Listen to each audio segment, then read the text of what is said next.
বিশ্বকবি রবীন্দ্রনাথ ঠাকুরের গীতাঞ্জলি কাব্যগ্রন্থ থেকে আজ আমি দুটি বিখ্যাত ছোট্ট কবিতা পাঠ করে শোনাব।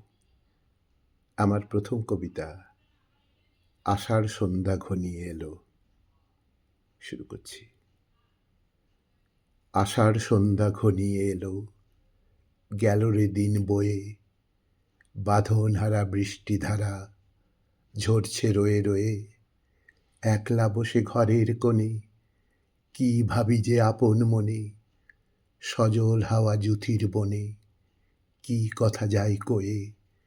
বাঁধনহারা বৃষ্টিধারা ঝরছে রয়ে রয়ে। হৃদয়ে আজ ঢেউ দিয়েছে, খুঁজে না পাই কুল, সৌরভে প্রাণ কাঁদিয়ে তোলে ভিজে বনের ফুল। আঁধার রাতে প্রহরগুলি কোন সুরে আজ ভরিয়ে তুলি, কোন ভুলে আজ সকল ভুলি আছি আকুল হয়ে। বাঁধনহারা বৃষ্টিধারা ঝরছে রয়ে রয়ে, বাঁধনহারা বৃষ্টিধারা ঝরছে রয়ে রয়ে। আমার দ্বিতীয় কবিতা আজি ঝড়ের রাতে তোমার অভিসার। শুরু করছি। আজি ঝড়ের রাতে তোমার অভিসার, পরাণ সখা বন্ধু হে আমার। আকাশ কাঁদে হতাশ সম, নাই যে ঘুম নয়নে মম।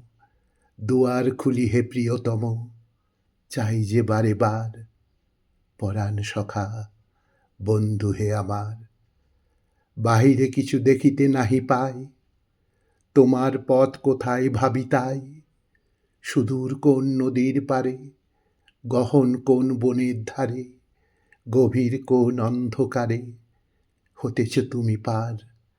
পরাণ সখা বন্ধু হে আমার, পরাণ সখা বন্ধু হে আমার।